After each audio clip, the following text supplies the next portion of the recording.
પણ મેલડી કેવડી સાહેબ, નાનું એવું પંખીના માળા જેવું ગામ, અને ઈ નાના એવા પંખીના માળા જેવા ગામની માલપા કવિ એમ કે ઉદર દેતા બાપ ગયો, જન્મતા મુઈ માં ઘણ વીતશે માથે ઘણા પડશે કા.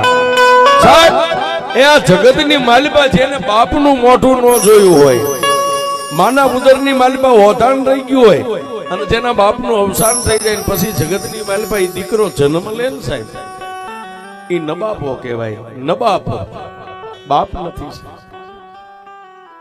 પણ માં ગામની માલપા દાડી કરે, દપાડી કરે, કોઈ સારા રૂપિયા વાળાના ઘરે જઈને વાસણ માંદી આવે, એના હંજવારી પોતા કરે.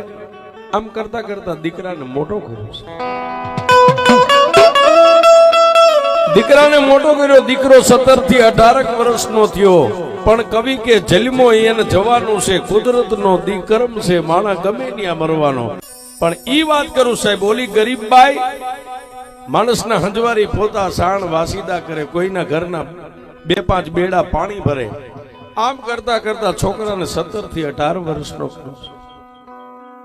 પણ દેવ કોઈ માથે નથી લેતી કે મેં માર્યો, ભગવાન કોઈ દી નથી કહેતો કે મેં માર્યો. શરીરની માલિપા પંચમા ભૂતના પૂતળાની માલિપા કોઈ પણ જાતનો રોગ પ્રગટ કરે. સાહેબ એ 17 વર્ષનો દીકરો, એકની એક પોતાની જન્મ દેનારી જનેતા દીકરાની ઉપર મોઢું જોઈ, દીકરાને હાંજ હવારે રાજી રે માં દીકરાનું મોઢું જોયું કે મારો કાલ મને ટેકો દેવડો થઈ ગયો ને, કાલ મારા દીકરાની વહુ આવશે અને મારું ગઢપણ પાડશે. પણ સાહેબ 17 થી 18 વર્ષે દીકરાનું હૃદય ફેલ થયું છે. હૃદય જોજો મેલડી શું કરે છે. પણ નાનપણથી પોતાની માં, એ સાહેબ આ બધા સંસ્કાર છે ને, સંસ્કાર માના ધાવણમાં અને બાપના લોહીમાંથી મળે. કોઈના શીખવાડ્યું કઈ નથી થતું. એ પોતાનો બાપ મરી ગયો ને સાહેબ દીકરો સમજણો થયો ને, એના ઘરની માલિપા નાનો એવો ગોખલો, ગોખલાની માલિપા હવા વેતનું ત્રિશુળ, અને હાંજ હવા રાતથી જન્મ દેનારી જનેતા બાળકને બેહારીને કે જોજો બાપ, આપણો ધણી મેલડી છે, આપણા હૃદયમાં મેલડી બેઠી છે. આંખે કોઈ દી કોઈનું બુરું જોઈશ નહીં, અણહકનું કોઈ દી લઈશ નહીં, ચોરી કરીશ નહીં. એ આપણે મેલડી વાળા છે, આપણા હૃદયમાં મેલડી બેઠી છે. સાહેબ એ બાળપણથી પોતાની માએ જે આ સંસ્કાર આપેલા, કાનમાં નાખેલા, દીકરો એક જ વિચારે કે મારા હૃદયમાં મેલડી બેઠી છે, મારા હૃદયમાં મેલડી બેઠી છે. અને સાહેબ 18મા વર્ષે જયારે દીકરાનું હૃદય ફેલ થયું છે, માએ ગામની માલપા આપણી ભાષામાં કઈ ફાળો કર્યો, ઉઘરાણું કર્યું. અને દીકરાને જયારે હોસ્પિટલ લઈ ગયા ને સાહેબ, અમદાવાદની સિવિલ જેવી મોટી હોસ્પિટલ, ડોક્ટર પાસે જન્મ દેનારી જનેતા ખોળો પાથરીને એમ કે છે સાહેબ આ એક દીકરા માથે મેં જિંદગી ગાળી છે અને મારા બુઢાપણની લાકડી છે, મારા દીકરાના રિપોર્ટ કરો. ડોક્ટરે સાહેબ રિપોર્ટ આમ હાથમાં લીધો ને, દીકરાને બહાર બેહાર્યો, જન્મ દેનારી જનેતાને ઓફિસમાં બોલાવીને ડોક્ટરે એમ રિપોર્ટમાંથી આમ નજર મારી અને રિપોર્ટ જોયો. સાહેબ બેન તમારી આગળ પાછળ કોઈ નથી સાહેબ, અમે માં દીકરો બે જ છીએ. સાહેબ ડોક્ટર સર્જનની આંખોના ખૂણા ભીના થઈ ગયા. એ એના હોઠ સિવાય ગયા કે એક જન્મ દેનારી જનેતા આ દીકરાની માથે જિંદગી જીવે છે, આનું કઈ કેમ મૂકું, તમારા દીકરાનું હૃદય ફેલ છે.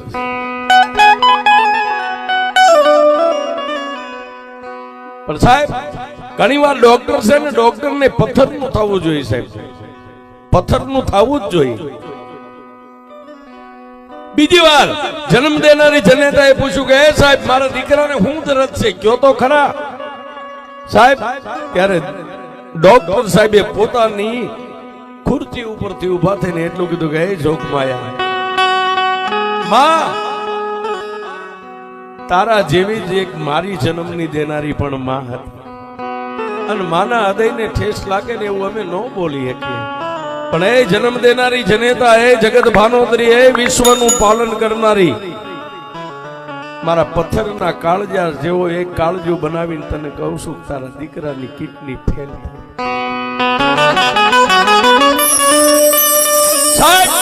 જન્મ દેનારી જનેતા ભાંગીને ભૂકો થઈ ગઈ, ડોક્ટરના સર્જનના પગ થોભી અને માં ભગવાન આમ જો માથાના વાળ છૂટા મેકી અને ડોક્ટર સાહેબની સામે પોતાના માથેથી આમ વાળ ઉતારી અને ડોક્ટરના ચરણમાં વાળને મેકીને એમ કીધું સાહેબ રૂપિયા વાળા હોય ને તો તમારા પગમાં રૂપિયાનો ઢગલો કરીને દીકરાનું હૃદય બદલાવે, મારી પાસે તો મિલકતમાં આ છે, બાકી કાંઈ નથી.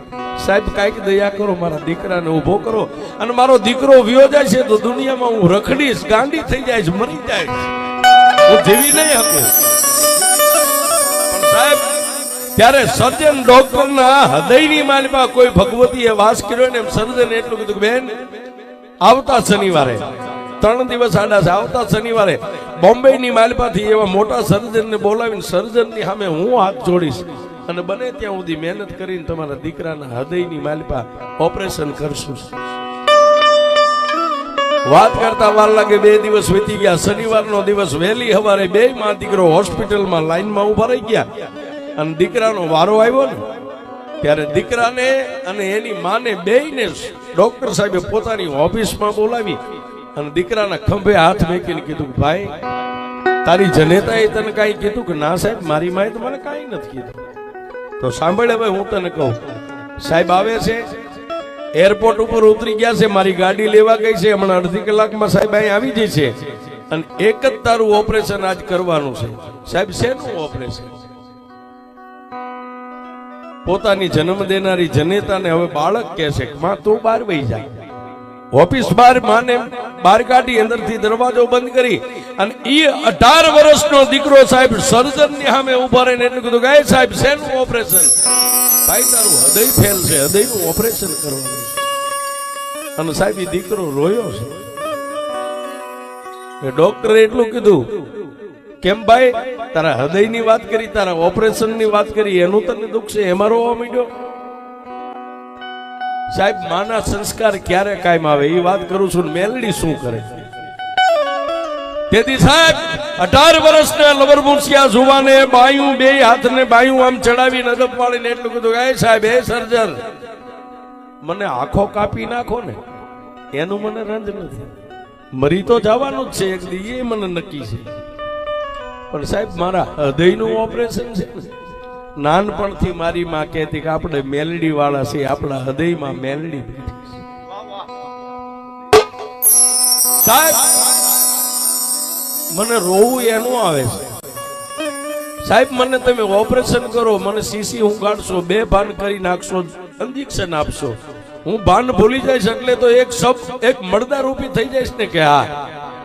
સાહેબ મને રોણું એનું આવે છે, તમને 2 હાથ જોડી દલીલ કરું છું. ઉપરથી જ્યારે તમે પ્લેટ વાપરો ને, પ્લેટ મારા દેહને કાપો ને, હૃદયને બહાર કાઢો ને, ત્યારે સાહેબ પોચા હાથે તમારી જે બ્લેડ હોય ને પોચા હાથે આમ વાપરજો.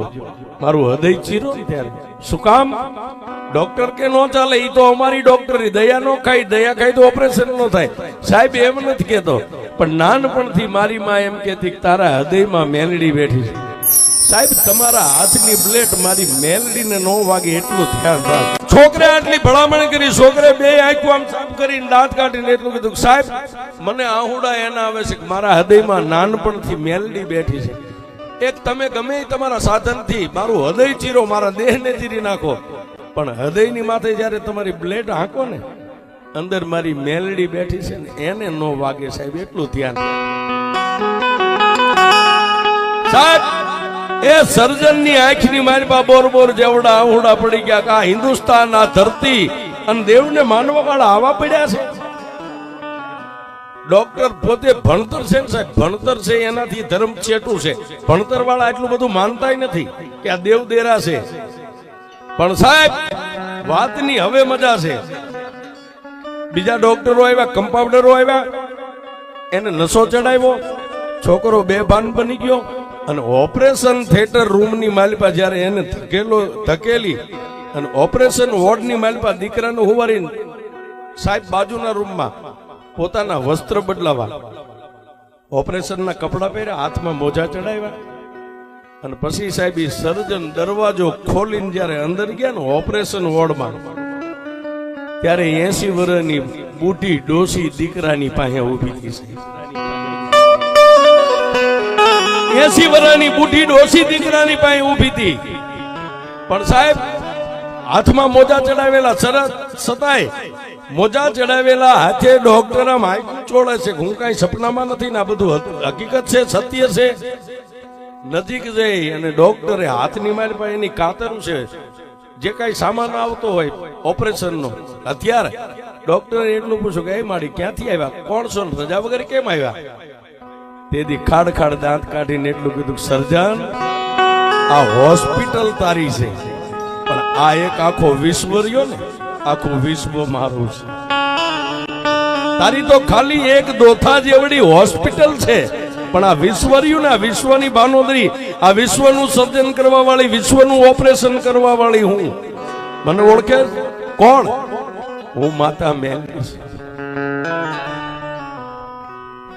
સાહેબ ડોક્ટર મારા બાળકે કીધું હતું ને કે હૃદયમાં મેલડી છે.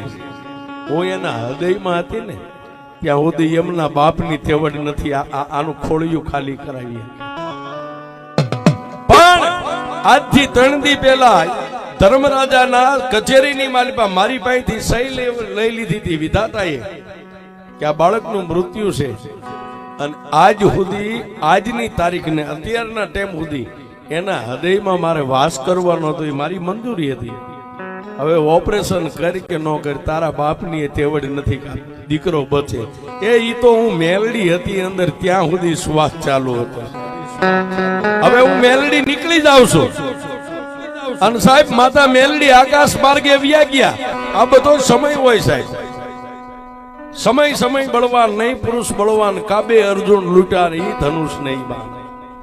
પણ સાહેબ એ ડોક્ટર પોતાનું ભણતરનો પાવર, ડોક્ટર વિચાર કરે કે મારા હાથનું થયેલું ઓપરેશન કોઈ દી ફેલ ન થાય. પણ ટૂંકમાં વાત કરું, છોકરાનું હૃદય ચીર્યું, અંદર જે એને તકલીફ હતી બગાડ હતો બહાર કાઢ્યો, ઓપરેશન ફિટ કર્યું, કમ્પ્લીટ થઈ ગયું. સાહેબ નગર ઈ સર્જન ઓપરેશન કર્યા પછી 1.5 કલાક પોતાની હોસ્પિટલમાં દવાખાનામાં ન રહે, પછી કમ્પાઉન્ડરો સંભાળી લે. માણસ ક્યારે ભાનમાં આવી એને નહીં જોવાનું. પણ સાહેબ એ આ બાળક બચે છે કે નથી બચતો એને જોવા માટે ડોક્ટર 3 કલાક ઓફિસમાં બેઠો છે.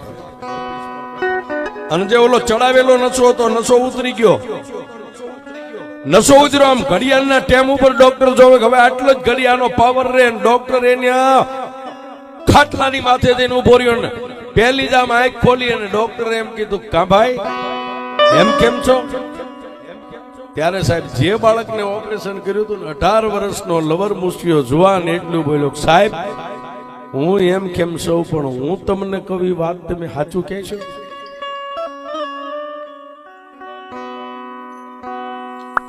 જેમાં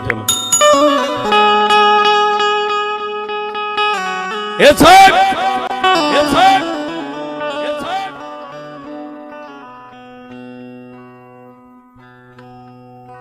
સાહેબ હું એમ કેમ છું, મને કઈ તકલીફ નથી, પણ સાહેબ પહેલી જ મારી આંખ ઉઘડીને મેં તમારું મુખ જોયું છે.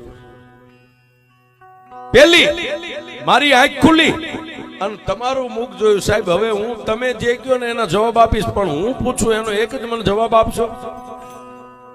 એટલે સાહેબે એના કપાળ માથે હાથ મેકી, બીમારના કપાળ માથે હાથ મેકીને કીધું, બોલ ને બેટા હું પૂછું છું? સાહેબ એટલું પૂછું કે તમે મારું હૃદય ચીર્યું ત્યારે મારી મેલડી એમાં હતી. સાહેબ જોજો આ શબ્દનો મારો છે. મારા હૃદયનું ઓપરેશન કર્યું, મારું હૃદય ચીર્યું ત્યારે તમને અંદર મેલડી દેખાણી હતી. મારી માં કાયમ એમ કહેતી કે આપણા હૃદયમાં મેલડી હોય, આપણે મેલડી વાળા છે. સાહેબ સર્જન ડોક્ટર રોવા માંડ્યો, એના હાથ પકડીને સાહેબને કીધું, સાહેબ તમને કહું છું મેલડી મારા હૃદયમાં હતી. સાહેબ સર્જને એટલું કીધું કે હા તારી મેલડી હૃદયમાં હતી. આટલું બોલ્યો ને છોકરાની આંખો પાછી બંધ થઈ ગઈ. સાહેબ ખોડિયું ખાલી થઈ ગયું. એને એક જ ભરોહો જોતો હતો કે મારી માં કહેતી હતી કે આમાં મેલડી છે કે નથી.